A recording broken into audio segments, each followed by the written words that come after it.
Terima kasih Puan Nora dan kerana sudi jadi moderator hari ini dan juga kepada pembentang kita nanti. Terima kasih kerana dapat bersama dan kepada semua peserta yang dapat join pada sesi petang ni. Tuan-tuan dan puan-puan, tajuk yang saya pilih adalah berkaitan dengan teacher wellbeing. Tapi teacher wellbeing yang saya sebut satu pen dengan sekeping kertas dan 6 minit. Apa maksudnya? Saya akan terangkan. Ramai di antara kita selalu suka menulis. Kita menulis jurnal tentang apa jua pun. Kadang-kadang kita rangkakan idea, kita tuliskan idea-idea kita. But yang penting, we must write. You must write. I must write. Right? Ini sangat penting untuk teacher well-being. Right? So perkara ini penting bagi kesejahteraan emosi, kesejahteraan sosial kita, kesejahteraan intelek kita. So apakah formula dia? Itu yang saya akan cuba kupaskan dalam beberapa minit yang berikutnya. Next slide please. So tuan-tuan dan puan-puan, bagaimana dapat kita tingkatkan kesejahteraan diri kita? Satu daripada caranya, ada orang kata kita perlu exercise, kita pergi shopping dan sebagainya. Kita keluar menziarah rakan, keluarga, fine. Semuanya boleh. Tapi dalam di antara banyak-banyak itu, jangan lupa, kalau kita menulis, kita luahkan perasaan atau idea kita, itu juga merupakan satu cara untuk menjaga kesejahteraan diri kita. Ada pakar yang menyarankan dan menyatakan bahawa kita hanya perlukan satu pen atau pensel, sekeping kertas, tak semestinya buku nota, dan hanya menulis untuk 6 minit sahaja. So tuan-tuan dan puan-puan, menulis diary atau journal pernah jadi amalan di antara dan masih lagi jadi amalan di antara ramai. Jurulatih menulis ni, writing coach mereka panggil diri mereka. Alison Jones dalam majalah Stylist mencadangkan menulis tanpa batas, writing freely, untuk 6 minit setiap hari. Dan bagaimana kita harus lakukan ini? Mula-mula kita kenal pasti satu soalan dan rangkakan respon dia. Letak timer. Kalau nak tulis lebih daripada 6 minit pun tidak ada satu kesalahan yang besar. Tapi yang dicadangkan 6 minit sahaja. Okay? Very quickly. Tanpa berhenti, tanpa diganggu. Dan penulisan ni kita tulis pada sekeping kertas. Dan pakar ini mencadangkan kita menulis pada kertas saja berbanding pada satu buku nota khas. Artinya kalau kita sedang dalam perjalanan atau kita ada di mana buku nota kita tak ada dengan kita, kita ada sekeping kertas pun kita tulis. Right? So you can write anywhere, anytime. Anda boleh menulis kerana Anda menulis bukan pada satu diary atau buku nota yang khas. Bagaimana pula dengan penggunaan komputer? Ada kerana yang dah biasa dengan komputer mungkin nak rangka pada dalam komputer. Tapi beliau sarankan lebih kepada hand-brain connection. Maka kita luahkan idea dan idea itu kita jalinkan pada sekeping kertas. Right? So it comes out fine apa idea kita itu. Kita tidak juga mau gangguan seperti yang berlaku apabila kita guna komputer macam spell check atau pop-up yang lain yang muncul. We just want to be free dalam pemikiran kita untuk mencorakkan idea kita. Ingat, bagi seorang guru, kita kadang-kadang fikir idea atau strategi harus datang dari atas. Daripada ketua-ketua organisasi kita. Daripada sistem. Umpamanya kita dalam sistem pendidikan, maka suatu strategi baru harus datang daripada atas. Tapi ada pakar yang menyatakan kadang-kala dia adalah bottom up, bukan top down. Bagi seorang guru yang mempunyai satu idea, dan kalau idea itu kita laksanakan, dan kita dapati idea itu berjaya, maka idea itu menjadi satu strategi.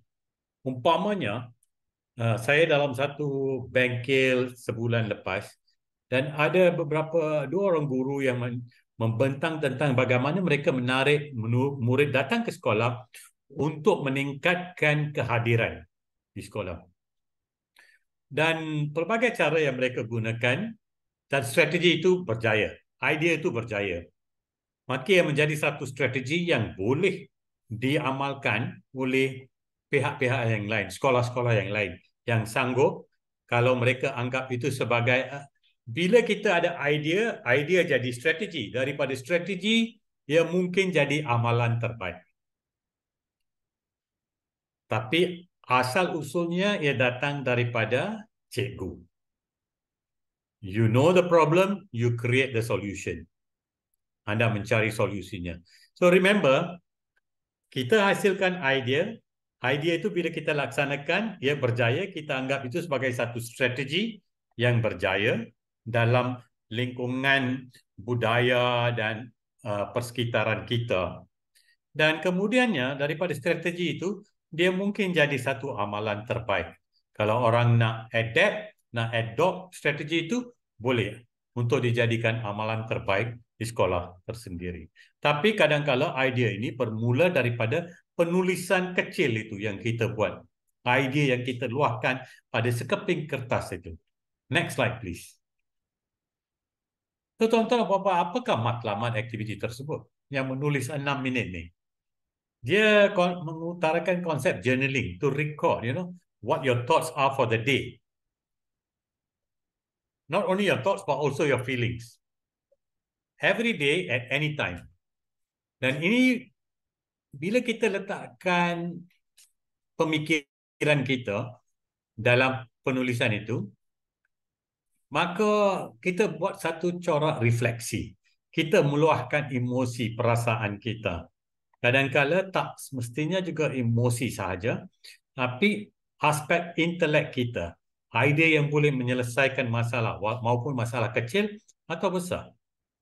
Kita boleh trend juga, kesan trend perasaan kita sepanjang masa daripada penulisan-penulisan kita. Dan kita juga dalam pemikiran subconscious kita, ya, bila kita duduk, nak kata hayalan kecil kita tu membawa satu amalan terbaik atau faedah kepada pemikiran kita. Kita tidak, it's your thoughts then become your words, right? So having your subconscious thinking itu adalah sangat bagus. Kerana reading is thinking, and when you're thinking, you can go on to writing. Dan ia membawa satu corak pemikiran yang teratur, kita kurangkan emosi negatif kita, right? Lebih kepada emosi positif. Sometimes if you can't sleep, write. If you write, it reduces anxiety. Dan kita membawa satu pemikiran secara mendalam, insight. Dan daripada insight itu, kita hasilkan action plan. Seperti saya kata, dari idea jadi strategi, daripada strategi, ia boleh menjadi amalan terbaik. And we are in a calm and quiet situation. Dalam sehari itu, yang 6 minit atau selebih daripada itu. Dan we connect with all our deria, our senses. Right? So, bukan saja kita menaik, dan kita boleh gunakan deria-deria kita. Ya, ada daripada menulis, meluahkan perasaan kita, yes. So, wise words dan sebagainya, remember, saya nak hanya baca pada poster yang ada di sebelah kanan itu. Help each other out as much as possible. Teaching is a way too difficult to be precious about the content you have developed. Artinya kita janganlah simpan ilmu pada diri sendiri, kita kongsikan dengan rakan-rakan kita. So, banyak kita perlu, macam dia kata, try and laugh each and every day. Yeah, when you are having your free time dalam bilik guru, not necessary to be always be very serious, ya. You need to you kena ada aspek jenaka kita sendiri, ya, kelakar kita sendiri, ya. So that's what makes up our whole bilik guru tu menjadi lebih seronok, kita nak duduk di situ sembang. Tapi bila masa nak masuk kelas, kita masuk jugalah. Ya. Okay, next slide please. So tuan-tuan dan puan-puan, kajian daripada University of Rochester, ia membantu bila kita menulis atau journaling ini, membantu mengurangkan stres, mengurangkan anxiety. Dia menjadikan mood kerja kita lebih baik, meningkatkan jaringan silaturahim. Right? When we write, kita akan buat refleksi kita. Mungkin kita tulis tentang rakan kita yang telah melakukan sesuatu tindakan yang positif. So itu membawa satu kesan kepada diri kita juga. Bila kita keluar daripada satu perbincangan dan kita lihat, kita reflect kepada amalan yang dikongsikan oleh rakan kita. Kita mungkin guru bahasa tapi dia guru matematik dan kita belajar daripada amalan beliau melalui PLC ke atau Professional Learning Network. And of course, kalau kita seronok, our day finishes nice, we have put our thoughts on paper, we sleep better. We want to sleep better. So have your own journal, connect to your heart, connect to your thoughts. Today, I must write a paragraph or a page better than I did yesterday. It's up to you how you wish to do it. Then they always start about the ideas that they want to write about, maupun untuk murid atau kita sendiri. Tuan-tuan dan puan-puan, last slide please. Dan tuan-tuan dan puan-puan tahu bahawa kita dapat ilmu daripada pelbagai sumber. Kita boleh dapat ilmu daripada makalah, majalah, daripada jurnal, daripada sembang profesional kita. Saya baru makan tengah hari tadi sebelum saya kejar untuk sesi kita hari ini. Hanya mendengar dan bersama dengan seorang pegawai tentang kerja dan sebagainya. So sometimes sharing, kita belajar. Tak mungkin seseorang itu tahu kesemuanya.